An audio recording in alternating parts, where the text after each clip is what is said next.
Jangan tengok mukanya. Salah.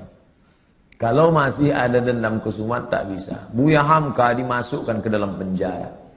Naik tapak kaki sepatu ke atas meja. Buya Hamka duduk. Ditunjuk dengan telunjuk hina. Hei Hamka, pengkhianat negara, mau menjual NKRI ke Malaysia. Sampai terlintas di hati Buya Hamka, nampaknya pisau silet di tepi penjara. Hamka, ambil pisau silet itu, potong saja ke tanganmu. Tak ada gunanya kau hidup. Di Maninjau kau bergelar datuk, di Masjid Al-Azhar kau bergelar buya, doktor dari Al-Azhar. Tak ada gunanya kau hidup dihina. Itu saking sakitnya hati Buya Hamka, dituliskannya dalam buku Tasawuf Modern. Beli Tasawuf Modern. Buya Hamka ketika mau meninggal minta bawakan, nak tolong ambilkan Tasawuf Modern, aku mau mengenang sakitnya di penjara. Waktu sakitku makin parah, kata Buya Hamka, dipindahkan aku ke rumah sakit hadiah dari pemerintah Rusia di Jakarta, namanya Rumah Sakit Persahabatan. Disitulah Buya Hamka sampai akhirnya PKI tumbang dan Buya Hamka keluar. Buya Hamka tetap berdakwah, jadi imam ceramah. Ketika dia sedang duduk di rumah, datanglah orang membawa secari kertas. Assalamualaikum Buya. Waalaikumsalam. Tolong baca kertas ini. Apa isinya? Kalau aku mati nanti, tolong yang menyolatkan jenazahku adalah Hamka. Yang menyiksa, yang memenjarakan Buya Hamka selama 4 tahun itu akhirnya mati juga. Saya waktu itu penasaran, mau tak Buya Hamka ini? Mau tak? Mau Buya Hamka.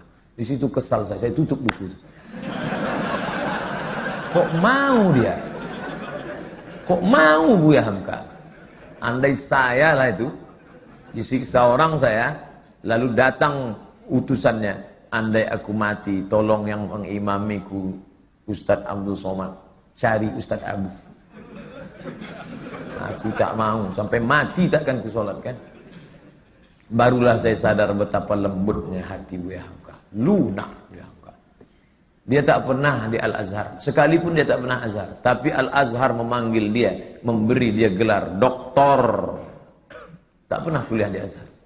Ustadz Somad 4 tahun di Azhar, balik LC.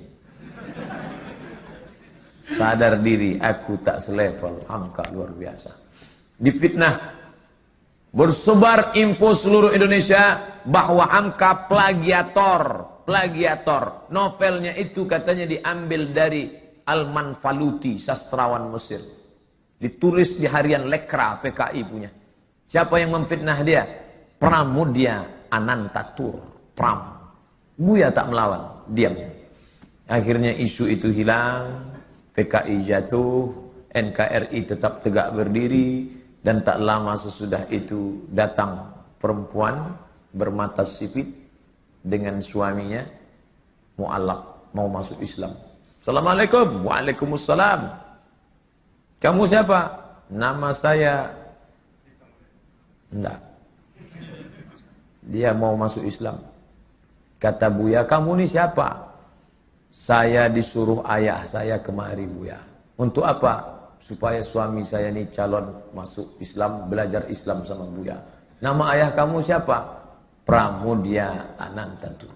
Begitu cara Pram minta maaf. Dia tak datang ke rumah Hamka. Anak menantunya disuruhnya belajar Islam. Dan Hamka mengajar menantu Pram itu sampai paham Islam. Lembut hati Hamka. Padahal fitnah luar biasa. Andai saya lah jadi Hamka waktu itu. Datang orang mau belajar Islam. Sampai mati tak akan kuajar. Kau cari aja ustaz lain. Itu ustaz di MDI 1000 orang. Di IKMI ada 600 orang. Panas hatiku. Karena kalau hati kita panas, ngajar orang tak betul. Bismillahirrahmanirrahim. Kita marah. Tapi ternyata marah Hamka itu melebur. Bersama apa? Maaf. Tak berkesan. Kalau masih berkesan, berbekas, bukan maaf namanya. Saya maafkan dia Pak Ustaz. Tapi untuk datang ke rumahnya rasanya 2030 lah Pak Ustaz. Belum. Itu belum maaf. Tak ada contoh. Nanti kalau saya sebutkan Nabi, orang, itu kan Nabi. Saya sebutkan Abu Bakar, itu kan Abu Bakar. Mana orang kita? Hamka, orang awak bana dari Maninjau. Bisa dia memaafkan. Luar biasa Haji Abdul Malik. Tapi jangan bayangkan Hamka itu tak pemarah. Hamka itu pemarah. Waktu dia pergi haji naik kapal, berhentilah kapal di pelabuhan Padang.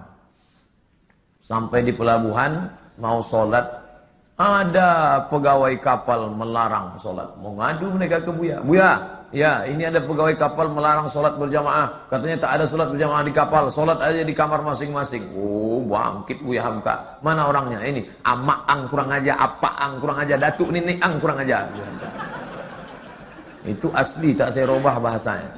Buka buku judulnya Ayah, ditulis oleh Irfan Hamka. Dia ikut melaksanakan haji, naik kapal dan menengok Buya Hamka marah luar biasa. Jadi Hamka itu ada saatnya dia marah, ada saatnya dia lunak, ada saatnya dia berkonfrontasi, ada saatnya dia lembut. Dalam masalah kunut subuh, lembut hati Buya Hamka. Diundang oleh orang NU di Jember, diangkatnya tangan. Allahumma hdina fiman hadain, amin. Orang semua tahu dia Muhammadiyah tak berkunut, tapi hatinya lunak menjaga persatuan umat. Tapi ketika diajak dia oleh HMI, oleh Himpunan Mahasiswa Indonesia untuk menyambut Paus Paulus, tak mau deh. Ayolah Buya, kita tunjukkan bahwa kita ini welcome terhadap Paus. Tidak. Kenapa Buya tak mau? Bagaimana aku bersalaman dengan orang yang sudah mengkristenisasikan anak bangsaku? Tak mau dia. Begitu juga dengan fatwa Natal bersama. Buang itu fatwa. Ratu Alam Shah Prawira Negara tertekan karena Presiden Menteri mau Natal bersama. Cabut fatwa Natal. Atau Buya berhenti jadi ketua MUI. Lebih baik aku berhenti jadi ketua MUI daripada mencabut fatwa Natal bersama. Hamka keras berprinsip. Tapi saat-saat memaafkan dia lunak. Kita ambil maaf Hamka di bulan Syawal yang penuh barakah.